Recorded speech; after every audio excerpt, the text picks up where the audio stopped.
자, 반갑습니다. 본 사람도 있고 처음 본 사람도 있을 텐데 일단 직강생들은 그거 다 썼어요? 그 아까 나눠준 거? 기록 카드?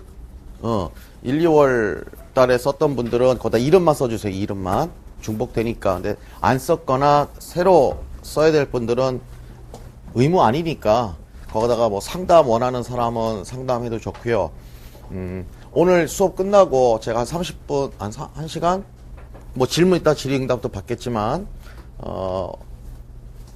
거기다 상담 신청을 해주시면 제가 수업 끝나고 나서 상담을 할 거고, 자, 오늘은 먼저 이제 숏 프로즈 리더부터 수업을 할 겁니다. 숏 프로즈 리더 수업을 할 건데 굉장히 책이 예쁘죠? 콤팩트하고. 네, 무시무시한 책이라는 걸 좀 알고 계시면 좋겠고, 만만하게 봐서는 안 됩니다. 이 작품을, 여기 나와 있는 글을, 사실 이게 지금 제가 일반 영어 시간에 수업을 하는 거예요. 일반 영어 과정으로. 하지만 글은 다 프로즈예요. 프로즈, 산문. 그러니까 오늘날 우리가 지금 기출문제를 보면은 영어학과 연결원의 어떤 영역이 좀 애매한 영역들도 많이 출제되고 있고, 그 다음에 일반 영어랑 영미문학 같은 경우도 그 텍스트가 이게 뭐 좀 애매하게 분명 일반 영어인 줄 알고 풀었는데 알고 보면 산문이고, 그러니까 사실은 아카데믹한 글들, 뭐 딱 토픽 센텐스, 그 다음에 구조적으로 쓰여져 있는, 그러니까 지문이 두 개야. 일반 영어 같은 경우는요, 구조화되어 있는, 우리가 1, 2월에 공부했던 뭐 토픽 찾기, 토픽 센텐스 이런 스킬을 가지고서 구조로 빨리빨리 읽어야 될 지문이 있고, 또 하나는 그냥 이렇게 나레이션으로 쭉 쓰여져 있는 글들이 있어요. 근데 대부분 여러분들이 수험자들이 첫 번째 그 토픽 찾고 구조로 보는 것들도 물론 어렵겠지만 그런 것들은 배워서 익히면 돼요. 스킬을 가지고 1, 2월 달 했던 식으로 스킬을 가지고서 자꾸 연습해 보면 되는데, 이 프로즈 같은 경우는 나레이션으로 되어 있는 글들은 스스로 어떤 읽을 거리를 찾지도 잘 못하고 또 대부분 또 길기도 하고, 그래서 제가 이제 이 시험 유형이 바뀌면서 제가 이 책을 가지고서 이제 수업을 하기 시작했던 거예요. 벌써 제가 3, 4년 된 것 같아요. 모든 작품을 다 다루진 않습니다. 하루에 예상컨대 2개 정도씩, 만약에 8주니까 16개죠. 16개, 17개, 한 20개 안팎으로 넘지 않을 거예요. 제가 발췌를 합니다. 발췌를 해가지고 할 테니까, 그러면 제가 수업에 나가지 않은 작품들은 어떻게 할 건가요? 라는 또 생각이 있을 것 같은데, 안 해도 됩니다. 알겠죠? 너무나 미국적이거나 좀 지엽적인 것들, 어떤 개인적, 너무 뭐 인물에 대한 것들, 이런 것들은 다 제가 걸러내고, 가장 내가 출제자라면 요 지문, 또 요 파트, 요런 종류의 글들을 내겠다라는 마음으로 제가 발췌를 한 거예요. 아시겠습니까? 이 교재는 지금 수많은, 제가 처음에 이 책을 채택해서 강의를 할 때는 서울대하고 3개 학교 정도밖에 이 교재를 가지고서 학교에서 수업을 하지 않았어요. 근데 지금은 제가 얼핏 듣기로는 16개래요. 거의 뭐 사범대 많지 않잖아요. 그러니까 교육대학원에서 쓰는 데도 있고요. 글쎄, 뭐 인강생 분들한테도 내가 들었던 얘기인데, 작년 같은 경우는 교원대 대학원에서 씁니다. 그 다음에 뭐 몇 년 전에 또 썼다가 너무 어려워서 포기한 학교들도 있고, 그래서 많은 지금 대학과 대학원에서, 특히 영어교육과에서 리딩, 라이팅 교재로 지금 사용하고 있고, 충격적인 사실은 서울에 자사고, 제가 알기로는 1개인데 또 뭐 확장이 됐을 수 있겠죠. 고등학교 1학년 영어 교과서예요, 이게. 고등학교 1학년. 그래서 이걸로 중간고사 보고 기말고사 본다고 그러더라고요. 그 이유가 이게 서울대 교재니까. 자사고 애들은 서울대에서 진행하는 그 교재들을 고등학교 과정 내에 좀 보고 들어가잖아요, 미리. 그러다 보니까 되게 웃기는 얘기지만 그 학부모들한테 막 블로그 어떻게 통해가지고 학생들이, 고등학교 1학년 학생이 너무 어려우니까 이걸로 시험을 보고 막 중간고사 수업을 나가니까 여기 뭐 연습 문제 답안 같은 거 혹시 저한테 있나요? 뭐 어떻게 좀 안 되나요? 뭐 이런 식으로 부탁을 받은 적도 있어요.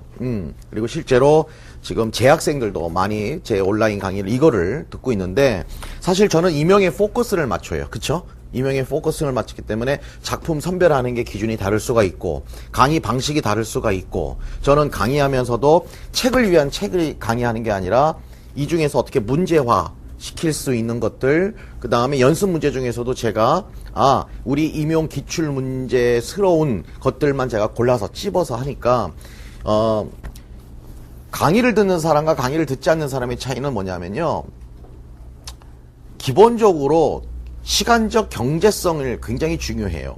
근데 강의를 들으면서 강의를 듣지 않는 사람처럼 공부하면은 그것만큼 또 어리석은 게 없는 것 같아요. 이게 무슨 말이냐면 강의를 듣지 않는 사람은 스터디를 통해서 한다든가 뭐 혼자서 책을 보는 사람들은 그냥 어떤 작품을 공부해야 될지 모르니까 다 본다든가 시간도 오래 걸릴 거고 그쵸?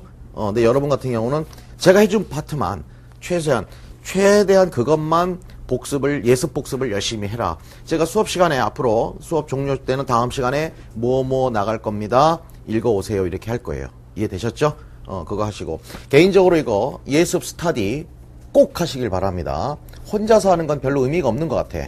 혼자서 하니까 잘 안 해. 그러니까 예습 스터디라는 것은 뭐냐면 정말 라인 바이 라인으로 꼼꼼하게 번역 예습하시는 거예요. 번역. 이 의미가 뭘까? 그거를 꼭 하시기를 제가 강추를 합니다. 매번 보면 알아서 하시는 분들도 있지만 뭐 예습이라는 게 스터디라는 게 온라인으로 해도 되고 모여서 해도 되지만 각자가 잘 방법을 취해가지고 반드시 이것은 뭐 복습은 의미가 없어요. 철저한 예습을 통해서 공부를 해오시고 강의를 통해서는 나랑 맞춰보는 겁니다. 알겠죠? 맞춰보는 시간이 돼야지 뭐 와서 적고 뭐 단어 의미 적고 이런 건 의미 없어요. 단어 여기 나와 있는 단어들은 굉장히 라이브해요. 굉장히 라이브하기 때문에 굉장히 아마 자극이 될 거예요. 그렇기 때문에 어휘 같은 경우도 다 따로 정리하시고 알겠죠?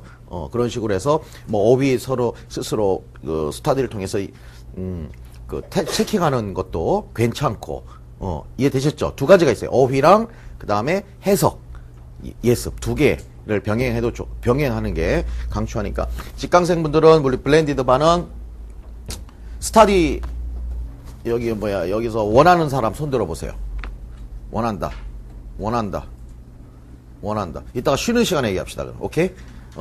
쉬는 시간에 원하는 사람은 모여서 하던가 아니면 자기들끼리 수업 전에 뭐 미리 공부를 그 다음에 이 강의는 이 스터디는 강의를 온라인이든 직강이든 듣고 있는 사람끼리 하는 걸 추천해요. 아셨죠? 그래야 이 대화가 빠르잖아요. 그러니까 듣지 않는 사람하고 한다기보다는 강의를 같이 병행하고 있는 사람들, 인강생들 많으니까 제 강의 듣는 사람들이 많으니까 온라인으로 뭐 구하는 것도 쉬울 거예요. 같이 합시다. 그래서 복습보다는 철저한 예습, 알겠죠? 그렇게 진행을 하면 될 것이고, 자, 필기 많이 해야 될 겁니다. 오늘 예습 제가 공지를 했어요. 블로그에 약속대로 예습해왔다. 인간적으로 한번 손 듭시다. 내가 수업을 지금 어떻게 진행할까 고민이 돼서 그래요. 예습을 해왔다는 전제로 수업을 할 건지 아니면 오늘은 첫날이니까 이걸 다 읽어줘야 될지. 자, 예습했다. 몇 명 없네.